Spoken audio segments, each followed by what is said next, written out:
Chers amis, bonjour. Ce Shabbat en Israël, nous allons lire la paracha de Korach, qui nous relate la révolte de Korach contre Moshe Rabbeinu et Aaron. Et c'est une histoire déroutante. Pourquoi? Parce que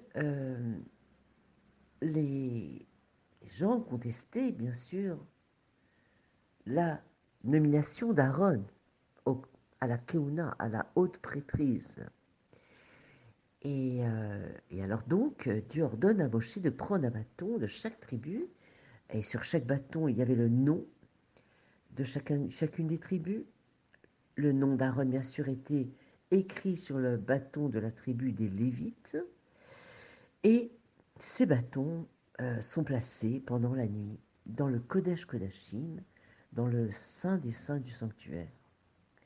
Et lorsqu'ils ont été retirés le lendemain matin, eh bien, le peuple tout entier a vu, miracle, que le bâton d'Aaron avait fleuri pendant la nuit, porté des fruits, donné des bourgeons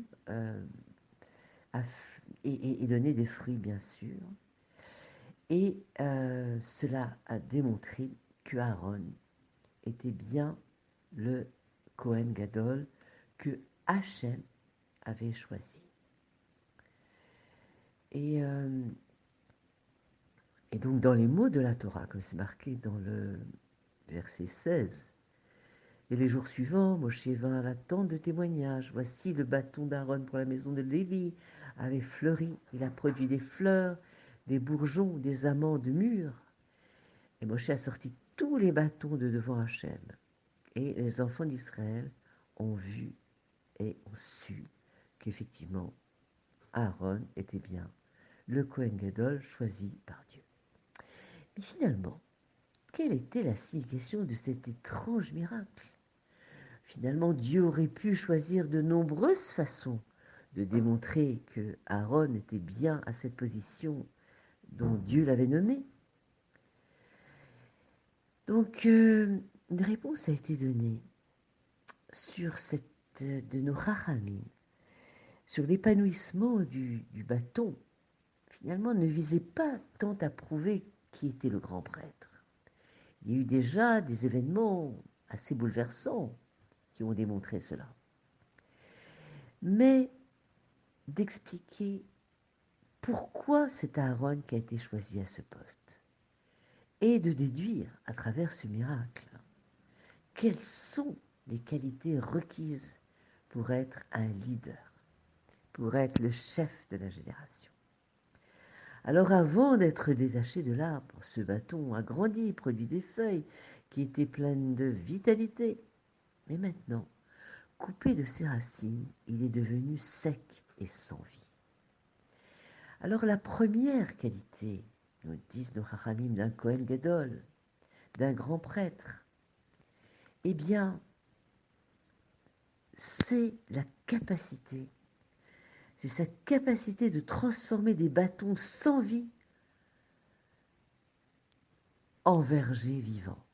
Le vrai leader est la personne qui voit et qui scrute au profond de la personne elle-même, qui voit la possibilité de croissance et de vie, là où d'autres ne voient que stagnation et absence de vie.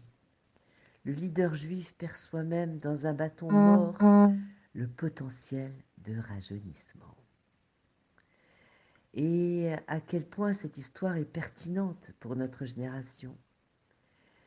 Et surtout après la grande tragédie qui a frappé notre peuple, qui est la Shoah. Le monde juif est apparu comme un bâton sans vie, des monticules de cendres. 6 millions des nôtres ont laissé la vie. Un monde entier est parti en fumée. Et un des grands leaders remarquables, qui était le fer de lance de ce renouveau, était bien sûr le Rabbi de Lubavitch, le Rabbi Menachem Mendel, dont ça va être le Yortzeit jeudi prochain, le 3 Tammuz. Et d'autres rabbins ont répondu à l'Holocauste en construisant des monuments commémoratifs, en faisant des conférences, en écrivant des livres, tous des hommages vitaux, nobles, pour créer des souvenirs d'un arbre qui vivait autrefois, qui était mort.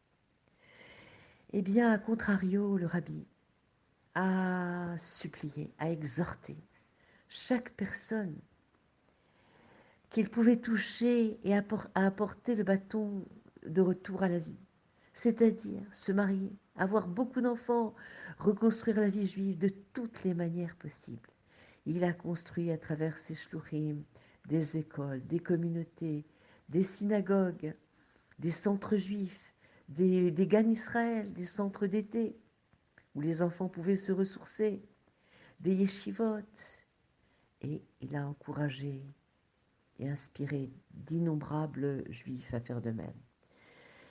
Il a ouvert son cœur à une génération orpheline, lui donnant l'espoir, détermination que tout pouvait être reconstruit. Et il était devenu bien sûr l'adresse de rabbins, de philanthropes, de dirigeants, des personnes influentes. Et à tous, il a donné des conseils extraordinaires pour reconstruire cet univers brisé. Et il a envoyé ses shourim dans pratiquement toutes les communautés juives du monde pour aider à raviver la flamme, le sourire juif et pour redonner bien sûr l'espoir. En arrivant aux États-Unis, le rabbi a dit qu'effectivement on devait aussi, il a aussi trouvé l'opportunité, puisqu'on était en plein, comment dirais-je, nouvelle vague, les années 60, le retour à la nature. Et là, le rabbi a vu qu'il y avait une opportunité de renouveau et de rédemption. Finalement, toutes ces jeunes étaient à la recherche de spiritualité. Et un jour, pour raconter une histoire que le rabbin Jacobson raconte, c'était vers les années 73, lorsqu'une femme veuve du sculpteur Jacques Lipchitz de renom était venue en audience privée avec chez le rabbi de Lubavitch peu après le décès de son mari. Et au cours de sa rencontre avec le rabbi, elle a mentionné que son mari, bien sûr, était décédé, mais qu'il était sur le point, avant son décès, d'achever une sculpture massive d'un phénix dans l'abstrait, une œuvre commandée par l'Organisation des femmes de l'hôpital Hadassah du mont Scopus à Jérusalem. Et elle-même, en tant qu'artiste et sculpteur à part entière, elle a dit au rabbi qu'elle aurait aimé terminer le travail de son mari. Mais elle informe au rabbi que des dirigeants juifs ont dit que le phénix était un symbole non juif et qu'il ne pourrait jamais être placé à Jérusalem. Le secrétaire se tenait à la porte du rabbi cette nuit-là. Quand le rabbi l'a appelé, il lui a demandé de lui apporter le livre de Job.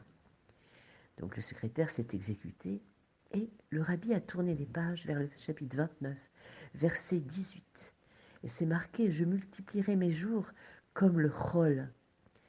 C'est H-O-L. Et puis le rabbi a expliqué à Mme Lifchitz le commentaire midrashique de ce verset qui décrit le chol comme un oiseau qui vit 1000 ans, puis meurt et ressuscite plus tard de ses cendres. Clairement alors un symbole juif. Madame Lipchitz était absolument ravie. Le projet a été d'ailleurs achevé peu de temps après. À sa manière, le rabbi a apporté un nouvel espoir à cette veuve brisée. Et dans le thème récurrent de sa vie, il a fait de même pour l'esprit du peuple juif qu'il a élevé des cendres de la Shoah à une nouvelle vie pleine de chayout, de vitalité. Il a tenté de reconstituer le miracle du bâton fleuri d'Aaron chaque jour de sa vie avec chaque personne avec laquelle il était rentré en contact. Alors ce Shabbat est un Shabbat, c'est le Shabbat où on bénit le mois de Tammuz, dimanche soir et Rosh Chodesh lundi mardi. Jeudi c'est le 3 Tammuz, le Yortzeit du Rabbi. Eh bien, il continue à donner les forces pour refaire fleurir ce bâton. et donner des fruits, puisqu'on sait que ce bâton a donné des fruits qui sont les, les amandes, shkedim, et on sait que en hébreu, quand on dit que quelqu'un est zélé dans l'étude de la Torah, on l'appelle un shakdan, puisque l'amandier est l'arbre qui donne en printemps, le premier à donner ses bourgeons, ses fleurs et puis ses fruits. Donc soyons des shakdanim, empressés pour servir Dieu. Et je vous souhaite Shabbat Shalom et Rosh Chodesh Mevorach.